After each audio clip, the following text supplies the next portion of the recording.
Hello दोस्तों, welcome my YouTube channel में स्वागत दोस्तों आपका। और आज हम पढ़ने वाले हैं विद्युत द्विध्रुव के अक्ष पर स्थित बिंदु पर विद्युत क्षेत्र की तीव्रता की गणना करना। हमारे इससे पहले वाले टॉपिक चल रहा था विद्युत द्विध्रुव आघूर्ण। हमने इसके मान निकाल लिया था। जैसा कि था हमारे पास दो आवेश थे जिसके परिमाण क्या थे, समान थे, है ना। जिनके आवेश क्या थे, समान थे। एक तो था हमारे पास प्लस क्यू और दूसरा था हमारे पास माइनस क्यू, जिनके परिमाण समान तथा प्रकृति क्या थी, विपरीत थी। और मध्य बिंदु O से इनकी दूरी क्या थी, बीच की 2a। O से प्लस क्यू की बात करें तो इसकी दूरी हो जाएगी a, और O से माइनस क्यू की बात करें तो इसकी दूरी हो जाएगी a। सही है बात। तो हमने इसके द्वारा विद्युत द्विध्रुव आघूर्ण का मान निकाल लिया था। इसे बोलते थे विद्युत द्विध्रुव। और जो हमने मान निकाला था विद्युत द्विध्रुव को, आघूर्ण का मान था P बराबर Q इंटू 2a। यानी कि किसी भी एक आवेश के मान का परिमाण तथा उनके मध्य की दूरी के गुणनफल को क्या बोलते थे हम, विद्युत द्विध्रुव आघूर्ण, जो हमने इसका मान निकाल लिया था। अब बात करेंगे विद्युत द्विध्रुव के अक्ष पर। अक्ष का मतलब क्या होता है, अक्ष को समझते हैं। अक्ष का मतलब होता है, जैसे ये विद्युत द्विध्रुव है तो इसकी सीधी लाइन यानी कि ये वाली, ये क्या होती है दोस्तों, अक्ष होती है। और इसके बाद जो टॉपिक आएगा वो होगा निरक्ष। अब निरक्ष क्या होता है उसको अगले वाले टॉपिक में समझेंगे। अक्ष किसे बोलते हैं, इसे बोलते हैं अक्ष। इस अक्ष पर स्थित किसी भी बिंदु P पर हम निकालेंगे इस विद्युत द्विध्रुव के कारण विद्युत क्षेत्र की तीव्रता। ठीक है, हम मान लेते हैं कि यहां पर हमने मान लिया, यहां पर एक बिंदु P है। क्या है दोस्तों, यहां पर बिंदु P, जहां पर हमें निकालनी है विद्युत क्षेत्र की तीव्रता इन दोनों आवेशों के द्वारा जो बन रहा है विद्युत द्विध्रुव के कारण। ठीक है, निकालते दोस्तों। मैंने कहा था कि इन टॉपिक से पढ़ने से पहले आपको लेक्चर 9 और लेक्चर 10 देखा हुआ होना चाहिए। उसमें मैंने बताया था कि उसमें निकाला था हमने विद्युत क्षेत्र की तीव्रता यानी कि E का फॉर्मूला। E का फॉर्मूला क्या निकाला था हमने, KQ बटा R स्क्वायर। KQ बटा R स्क्वायर। R स्क्वायर का मतलब क्या हो जाएगा, दूरी का स्क्वायर। जैसे दो आवेश है उनके मध्य की दूरी, उसका स्क्वायर होता है। तो यहां पर हो जाएगा दूरी का स्क्वायर। ठीक है। और इसके बाद वाले का जो लेक्चर था उसमें मैंने बताया था कि विद्युत क्षेत्र की जो दिशाएं होती है यानी कि प्लस जो आवेश होता है उससे बाहर की ओर होती है विद्युत क्षेत्र रेखाएं, और जो माइनस होता है उसमें अंदर की ओर होती है विद्युत क्षेत्र रेखाएं। कहां होती है, अंदर की ओर। तो इन दो लेक्चरों का पढ़ा हुआ होना जरूरी है, इसमें वो दोनों काम आने वाली है। तो हम इससे शुरू करते हैं कि द्विध्रुव के कारण बिंदु P पर विद्युत क्षेत्र की तीव्रता की गणना करना। हमें क्या करना है, बिंदु P पर विद्युत क्षेत्र की तीव्रता गणना करने के लिए द्विध्रुव से कुछ दूरी मानेंगे। या तो हम मान ले प्लस Q से बिंदु P की दूरी, या मान लेते हैं हम माइनस Q से बिंदु P की दूरी। तो इन दोनों के साथ मानना, अलग अलग मानना तो गड़बड़ी हो जाएगी, दिक्कत हो जाएगी, है ना, ये सही नहीं होगा। तो हम क्या करते हैं, केंद्र बिंदु से इसकी दूरी मानते हैं। केंद्र बिंदु से मानी इसकी दूरी R है। अब बात करते हैं इनकी दिशा के बारे में। तो प्लस Q है, प्लस Q यानी कि धनावेश है। इसके कारण बिंदु P पर जो विद्युत क्षेत्र की दिशा आएगी वो क्या आएगी, हमने बोला था कि आवेश से क्या होती है, दूर होती है, यानी आवेश से बाहर की ओर होती है। तो प्लस Q से क्या होगी, बाहर की ओर होगी, यानी कि इस तरफ होगी। बाहर से इस तरफ होगी, इस तरफ होगी, यानी कि प्लस Q आवेश के कारण बिंदु P पर जो दिशा होगी वो क्या होगी दोस्तों, बाहर की ओर होगी, यानी कि इस तरफ होगी। ये हो जाएगी E प्लस Q की दिशा। ठीक है। अब माइनस Q आवेश से किस तरफ होगी, तो माइनस Q से हमने बात करी कि अंदर की ओर होती है, यानी कि अगर माइनस Q है तो इसकी ओर होगी, माइनस Q है तो इसकी ओर होगी। तो यहां पर बिंदु P पर माइनस Q आवेश के कारण किधर होगी दिशा इसकी, इस तरफ। ठीक है दोस्तों, तो ये हो जाएगी E माइनस Q आवेश के कारण विद्युत क्षेत्र की दिशा बिंदु P पर। ये हमारी बात हो गई दिशा के बारे में। अब बात करते हैं प्लस क्यू आवेश के कारण बिंदु P पर विद्युत क्षेत्र का मान। ठीक है, निकालते हैं। पहला पॉइंट होगा हमारे पास प्लस क्यू आवेश के कारण बिंदु P पर विद्युत क्षेत्र यानी E का मान। अब E का मान क्या होगा, देखो E बराबर होगा के क्यू, हमने बात करी थी के क्यू बटा दूरी का स्क्वायर। क्यू का मतलब क्या हो जाएगा, ये आवेश, ठीक है ना। तो यहां पर हो जाएगा के क्यू, क्यू का क्यू, और इसके मध्य की दूरी कितनी है, यानी कि प्लस क्यू आवेश से बिंदु P के मध्य की दूरी कितनी है। देखो दूरी कितनी है, O बिंदु से P की दूरी है R, Q से O की दूरी है A, तो ये A हो गई और ये R हो गई, यानी कि टोटल दूरी कितनी हो जाएगी दोस्तों, टोटल दूरी हो जाएगी A प्लस R। ये क्या हो जाएगी, प्लस Q आवेश से P बिंदु के मध्य की दूरी, तो यहां पर हो जाएगा R प्लस A का होल स्क्वायर। ठीक है, अब बात करते हैं माइनस Q आवेश से P बिंदु की दूरी और उसका विद्युत क्षेत्र का मान। तो देखो माइनस Q आवेश के कारण बिंदु P पर विद्युत क्षेत्र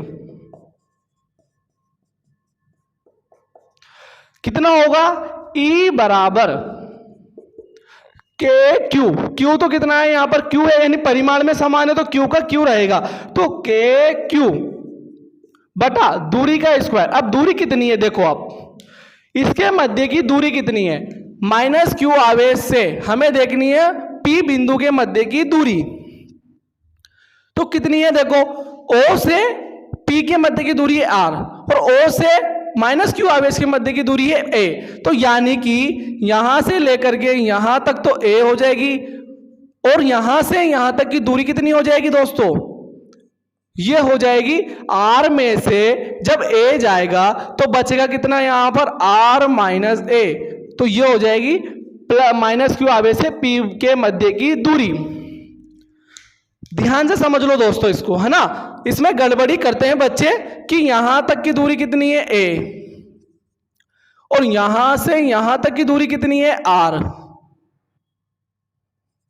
तो यहां से यहां तक के मध्य की दूरी कितनी हो जाएगी R माइनस A, इसमें से ये चली जाएगी तो बचेगी ये, तो कितनी हो जाएगी R माइनस A का होल स्क्वायर।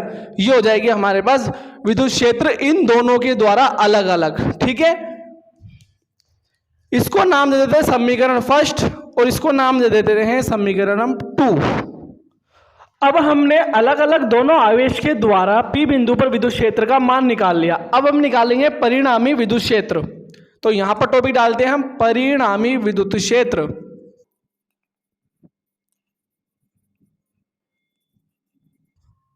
यानी कि इस प्लस क्यू और माइनस क्यू के द्वारा बना विद्युत द्विध्रुव, अब इस विद्युत द्विध्रुव के कारण बिंदु P पर निकाल रहे हैं हम परिणामी विद्युत क्षेत्र। तो हम क्या देखते हैं कि प्लस क्यू आवेश के कारण जो दिशा है वो है इस तरफ और माइनस क्यू आवेश के कारण क्या है, दिशा इस तरफ। तो दिशा विपरीत होने के कारण तो क्या होता है दोस्तों, माइनस होता है यानी कि घटाव होता है। अगर जब दोनों की दिशा एक तरफ होती तो जुड़ते और अगर अलग अलग है तो क्या होंगे, घटेंगे। अब हम घटाते जो है वो सदैव घटाते हैं बड़े में से छोटा, ताकि हमें पॉजिटिव मान प्राप्त हो। अब इसमें बड़ा कौन है, छोटा कौन है, ये दोस्तों ये होते हैं अंश और ये नीचे वाला होता है हर। तो जब हर छोटा होता है तो इसका मान आता है बड़ा और जब हर बड़ा होता है तो इसका मान आता है छोटा। जैसे समझते हैं ऊपर वाले मान तो क्या है, बराबर है। ठीक है, मान लेते हैं ये बराबर है 10, ये मान लिया हमने 10 है बराबर। अब ऊपर वाले में क्या है, बड़ा है, नीचे वाले में क्या है, छोटा है ना। ऊपर वाले में बड़ा मान लेते हैं जैसे 5 और नीचे वाले में क्या मान लेते हैं 2, यानी कि ऐसा सिस्टम मान लेते हैं कि ये 10 है और ये 5 है और ये क्या है 2 है। तो बड़ा क्या आएगा और छोटा क्या आएगा देखते हैं। तो 5 में इसका भाग दिया तो आएगा 2 और 2 में 10 में 5 का भाग दिया तो 5, यानी कि जो ऊपर वाला है ई वो तो आएगा छोटा और नीचे वाला जो ई है वो आएगा बड़ा।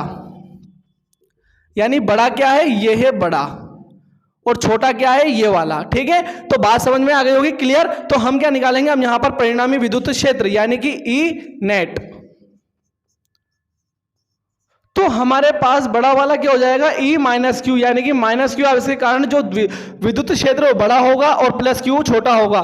तो हम क्या करेंगे, ई नेट निकालने के लिए ई माइनस क्यू में से ई प्लस क्यू को क्या कर देंगे, हम माइनस कर देंगे, तो हमें मिल जाएगा नेट विद्युत क्षेत्र। तो अब मान रखते हैं और शुरू करते हैं कैलकुलेशन।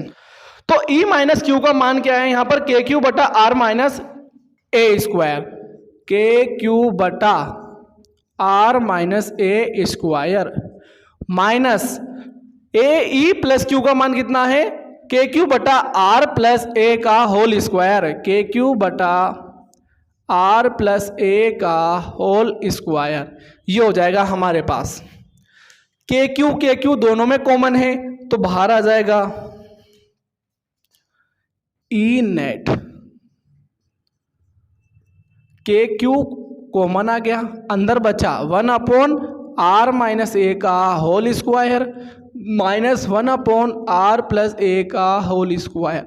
अब हम इसे सोल्व करेंगे आगे की तरफ। अगर आपको ये नोट करना है तो इसे नोट कर लीजिए, यहाँ का मैं मिटा रहा हूं। अब देखते हैं हम इसे यहां पर,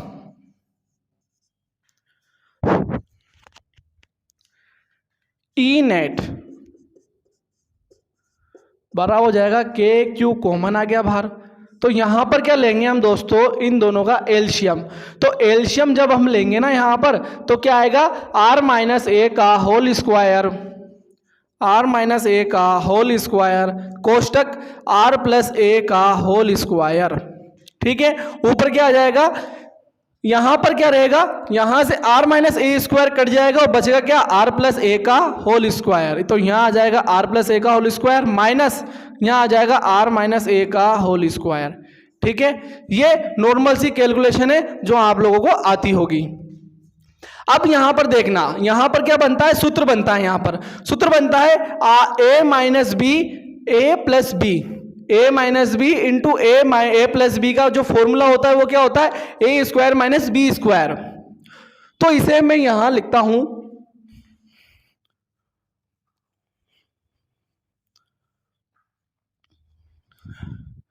ए plus B A minus B, जो फॉर्मूला बनता है वो बनता है ए स्क्वायर माइनस बी स्क्वायर।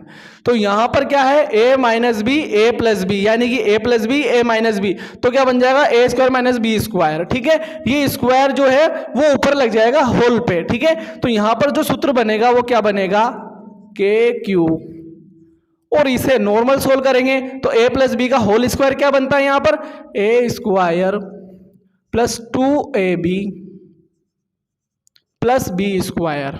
ठीक है, और यहां पर माइनस है तो यहां पर सावधानी रखेंगे, यहां कोष्टक में करेंगे इसको। ठीक है, आर माइनस ए का स्क्वायर क्या बन जाएगा, R square minus 2ra plus B square यानी कि ए का होल स्क्वायर। ये हो गया हमारे पास इसका फॉर्मूला से। और नीचे क्या बन जाएगा, A plus B A minus B का क्या हो जाएगा, R square minus A square का होल स्क्वायर। ठीक है, ये बन गया हमारे पास इसका फॉर्मूला। अब आगे बात करते हैं,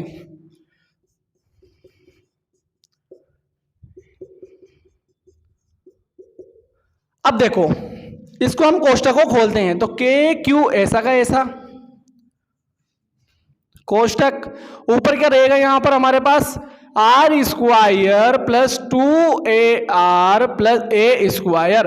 अब माइनस का निकलेगा तो जो प्लस का है वो माइनस का हो जाएगा यानी कि आर स्क्वायर, और जो माइनस का है वो प्लस का हो जाएगा 2ar माइनस ए स्क्वायर। ठीक है, और नीचे ऐसा कैसे बन जाएगा, R square minus A square का होल स्क्वायर। ठीक है, तो देखो यहां पर कट जाएगा हमारे पास प्लस का आर स्क्वायर माइनस का आर स्क्वायर कैंसल, प्लस का ए स्क्वायर माइनस का ए स्क्वायर कैंसल। ठीक है, तो यहां पर क्या बचा, 2ar प्लस 2ar यानी कि 4ar बन जाएंगे, और ये नीचे का ऐसा ही ये हो जाएगा हमारे पास के क्यू 4ar बटे में R square minus A square का होल स्क्वायर। तो अब दोस्तों इसे यहां पर देखते हैं, अगर आपको ये लिखना है तो लिख लीजिए। तो दोस्तों यहां पर जो a है वो r की तुलना में काफी छोटा है, यानी कि न गणने के बराबर है ना, न गणने के बराबर हो जाएगा a। तो हम क्या करेंगे, r जो है वो काफी बड़ा है a से, यानी कि हम r को क्या जो p को मानेंगे काफी दूर, तो जो r है वो काफी दूर बड़ा हो जाएगा, तो a की तुलना में क्या हो जाएगा, वो काफी बड़ा हो जाएगा, तो जो a है वो नगण्य हो जाएगा। तो हम क्या मानेंगे, a को नगण्य। ठीक है, तो यहां पर देखना फॉर्मूला में, यहां पर R square minus A square है, तो ए क्या हो जाएगा, 0, है ना। तो ये जो ए को जो नगण्य माना जाता है ना दोस्तों, इसको माना जाता है मात्र घटाव और जुड़ाव में। कहां माना जाता है इसको, मात्र, यहां पर लिख देता हूं मैं इसको, जोड़ व घटाव में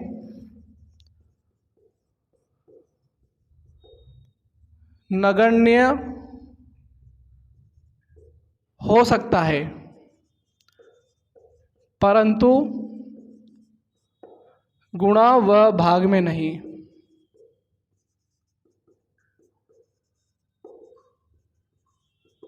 ओके दोस्तों, तो ये जो है ना इस वाले स्क्वायर में माइनस में है, तो यहां पर हो जाएगा नगण्य, यानी 0 मान लेंगे। बट ऊपर क्या है, ये गुणा में है, तो गुणा में होने के कारण अगर मान लो 0.1001 भी होता है ना, तो उसकी भी वैल्यू उससे गुणा होती है, तो काफी ज्यादा हो जाती है। बट अगर माइनस प्लस में होता है तो इतना फर्क नहीं पड़ता है। ठीक है, तो यहां पर क्या हो जाएगा हमारे पास, ई नेट हो जाएगा हमारे पास KQ 4AR अपॉन, जब ये ए स्क्वायर नगण्य हो जाएगा तो क्या बचेगा यहाँ पर, मात्र AR स्क्वायर का होल स्क्वायर, ये बचेगा। तो देखो अब क्या करेंगे, यहां पर क्या है R, यहां पर क्या है R का होल 4 बन जाएगा, क्या बन जाएगा यहाँ पर, KQ 4AR अपॉन R की घात 4, तो R ऊपर है, एक नीचे कट जाएगा। ठीक है ना, तो क्या बच जाएगा हमारे पास, KQ A बटा R क्यूब। ठीक है, ये बच जाएगा हमारे पास। तो यहां पर हम क्या करेंगे, 4, तो यहां पर हम क्या करेंगे, ई नेट इक्वल कर देंगे हम, यहां पर KQ 4A है, तो यहां पर लिख देंगे हम 2, और इसके मुताबिक यानी कि विद्युत द्विध्रुव आघूर्ण के मुताबिक क्या होता है, Q इंटू 2A होता है। तो हम क्या करेंगे, 2 तो अलग कर दिया, K को भी अलग कर देंगे, और यहां पर क्या कर देंगे हम, Q इंटू 2A, तो ये बन जाएगा हमारे पास P, और नीचे क्या रहेगा, R क्यूब। ठीक है, तो हम क्या लिख देंगे नया, ई नेट इक्वल हो जाएगा 2KP upon R cube. P कहां से आया दोस्तों, यहां से विद्युत द्विध्रुव आघूर्ण से। ठीक है, तो Q इंटू 2A होता है P, तो ये हमारे पास आ गया फॉर्मूला। ये होता है दोस्तों विद्युत द्विध्रुव के अक्ष पर किसी बिंदु पर विद्युत क्षेत्र का मान। ठीक है, ये है अक्ष पर। दोस्तों इसे समझने में काफी समय लगता है, काफी टाइम लगता है और मेहनत लगती है। अगर आपको ये वीडियो अच्छी लगी हो तो वीडियो को लाइक जरूर करना और अपने दोस्तों में शेयर जरूर करना। तो यहां तक हमने दोस्तों निकाल लिया है ई पर विद्युत क्षेत्र, यानी कि हमने विद्युत द्विध्रुव के कारण अक्ष पर विद्युत क्षेत्र की तीव्रता का मान ज्ञात कर लिया। तो दोस्तों अब हम अगले लेक्चर में निकालेंगे द्विध्रुव के निरक्ष पर विद्युत क्षेत्र की तीव्रता। अगर दोस्तों आपको ये वीडियो काफी अच्छी लगी हो तो आप वीडियो को लाइक, और जो आपको डाउट है, जो आपको समझ में नहीं आया उसको कमेंट करके जरूर पूछना, और अपने दोस्तों में ज्यादा शेयर करना। Thank you.